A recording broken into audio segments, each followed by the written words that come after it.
David Copperfield by Charles Dickens. Chapter 22, Some Old Scenes and Some New People. Steerforth and I stayed for more than a fortnight in that part of the country. We were very much together, I need not say, but occasionally we were asunder for some hours at a time. He was a good sailor, and I was but an indifferent one, and when he went out boating with Mr. Peggotty, which was a favourite amusement of his, I generally remained ashore. I heard of his being afloat, wrapped in fisherman's clothes, whole moonlit nights, and coming back with the morning tide, when the morning tide was at flood.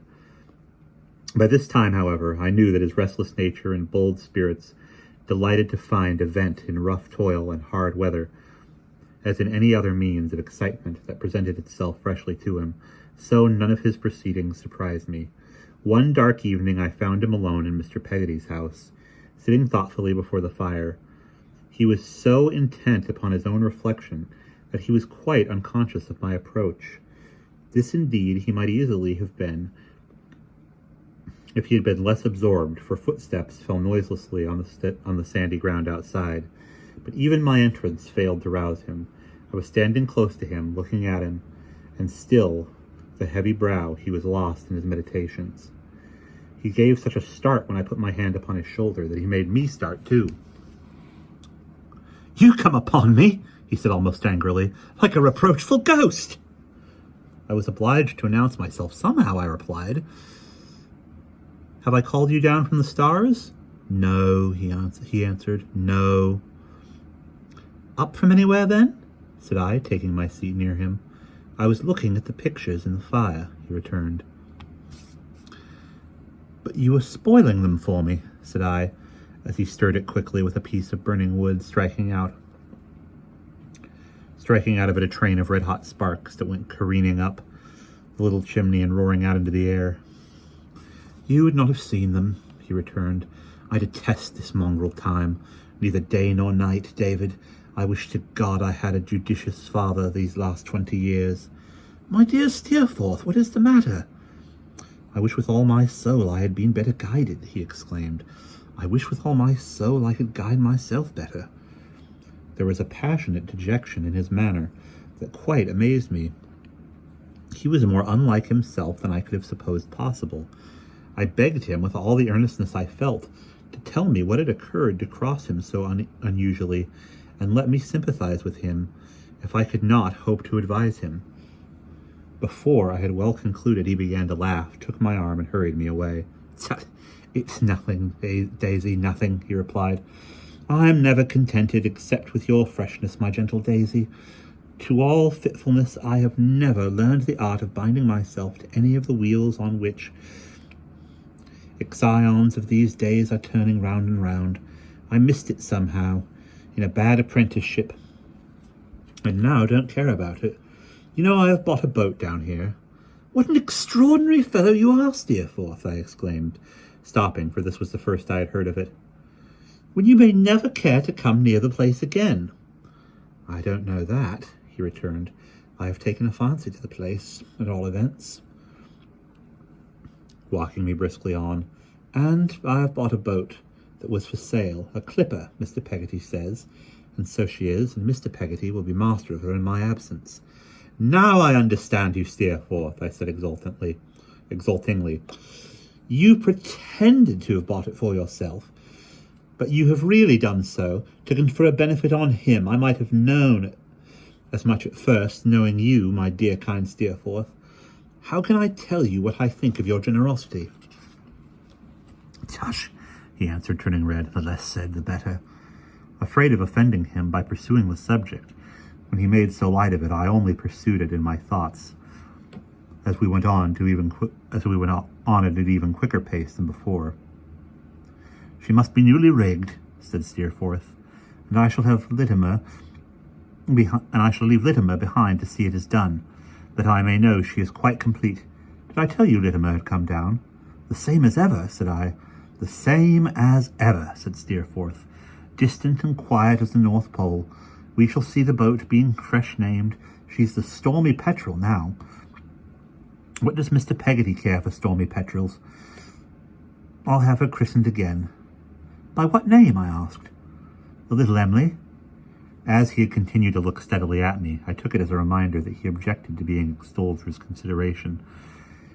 I could not help showing in my face how much it pleased me, but I said little, and he resumed his usual smile and seemed relieved. "But see here," he said, looking before us, "where the original little Emily comes.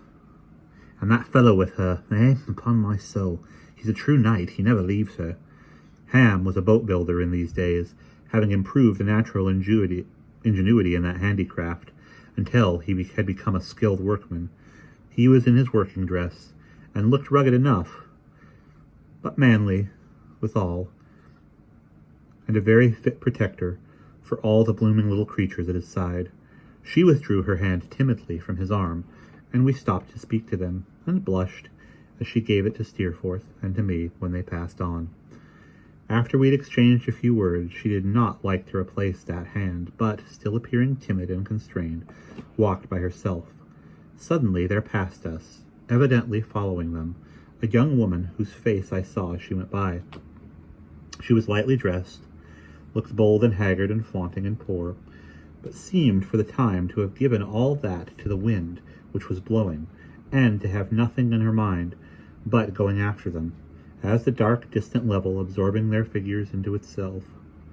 Left but itself visible between us and the sea and clouds, her figure disappeared in like manner, still no nearer to them than before.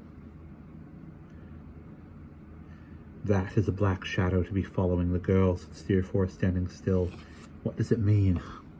He spoke in a low voice that sounded almost strange to me.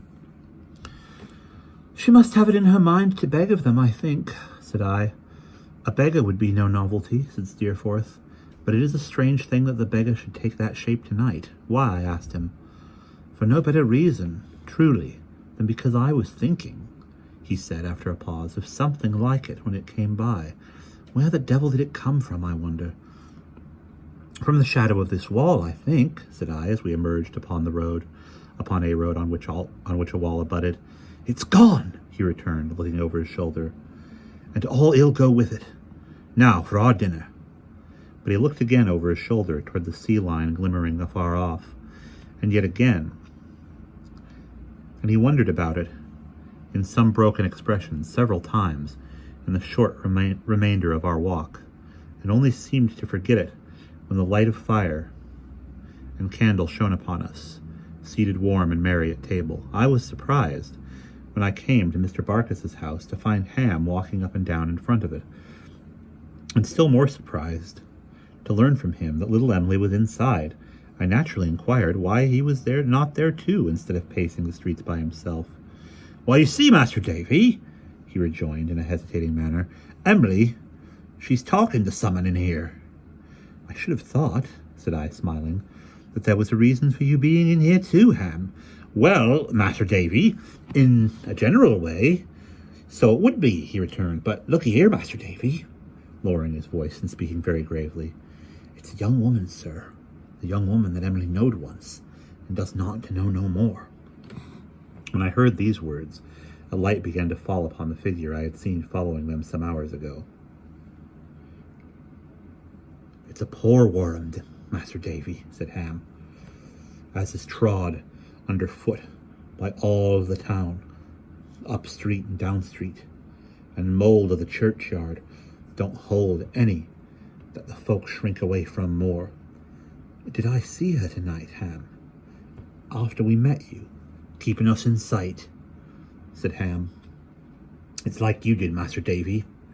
Not that I knowed that she was there, sir, but along of her creeping us soon afterward upon under Emily's little winder, when she sees the light come, and whispering, 'Emily, Emily, for Christ's sake, have a woman's heart toward me. I was once like you.' There were solemn words, Master Davy, for to hear." "They were indeed, Ham. What did Emily do?" Says Emily, 'Martha, is it you? Oh, Martha, can it be you?' For they had sat at work together many a day at Mr. Omer's. Emily couldn't speak to her there, for her loving uncle was come home, and he wouldn't know Master Davy, said Ham with great earnestness. He couldn't, kind-natured, tender-hearted as he is, see them two together side by side for all the treasures that's wrecked in the sea. I felt how true this was. I knew it on the instant quite as well as Ham. So Emily writes in pencil on a bit of paper, he pursued, and gives it to her out of the window to bring here. Show that, she says, to my aunt, Mr. Barkis, and she'll set you down by her fire, for the love of me, till Uncle has gone out and I can come. By and by, she asked me to bring her. We walked up and down for a minute or two in silence. The door opened, and Peggotty appeared, beckoning to Ham to come in. I would have kept away, but she came after me, entreating me to come in too. I found myself among them before I considered whether I was going. The girl, the same I had seen upon the sands, was near the fire. She was sitting on the ground, with her head on one arm, lying on a chair. I fancied, from the disposition of her figure, that Emily had newly risen from the chair, and that the forlorn head might perhaps have been lying on her lap. I saw but little of the girl's face, over which her hair fell loose and scattered, as if she had been disordering it with her own hands. But I saw that she was young, and of a fair complexion. Peggotty had been crying, so had little Emily. Not a word was spoken when we first went in, and the Dutch clock by the dresser seemed in silence to tick twice as loud as usual. Emily spoke first. "Martha wants," she said to Ham, "to go to London." "Why to London?" returned Ham. He stood between them, looking on the prostrate girl with a mixture of compassion for her and of jealousy of her holding any companionship with her whom he loved so well. They both spoke as if she were ill, in a soft, surprised tone that was plainly heard, although it hardly rose above a whisper. "Better there than here," said a third voice aloud, Martha's, though she did not move. "No one knows me there. Everybody knows me here." "And what will she do there?" inquired Ham. "She will try to do well," said little Emily. "You don't know what she has said to us." "Does he? Do they, Aunt?" Peggotty shook her head compassionately. "I'll try," said Martha, "if you'll help me away. I never can do worse than I have done here. I may do better. Oh!" with a dreadful shiver. "Take me out of these streets, where the whole town knows me from a child." As Emily held her hand to Ham, I saw him put in it a little canvas bag. "It's all yourn, Emily," I could hear him say. "I haven't nowt in all the world that ain't yourn, my dear. It ain't of no delight to me except for you." The tears rose freshly in her eyes, but she turned away and went to Martha. What she gave her, I don't know. I saw her stooping over her and putting money in her bosom. She whispered something as she asked, "Was that enough?" "More than enough," the other said, and took her hand and kissed it. Then Martha arose, and gathering her shawl about her, covering her face with it and weeping aloud, went slowly to the door. She stopped a moment before going out, as if she would have uttered something, or turned back, but no word passed her lips. Making the same low, dreary, wretched moaning in her shawl, she went away, and we will pause there.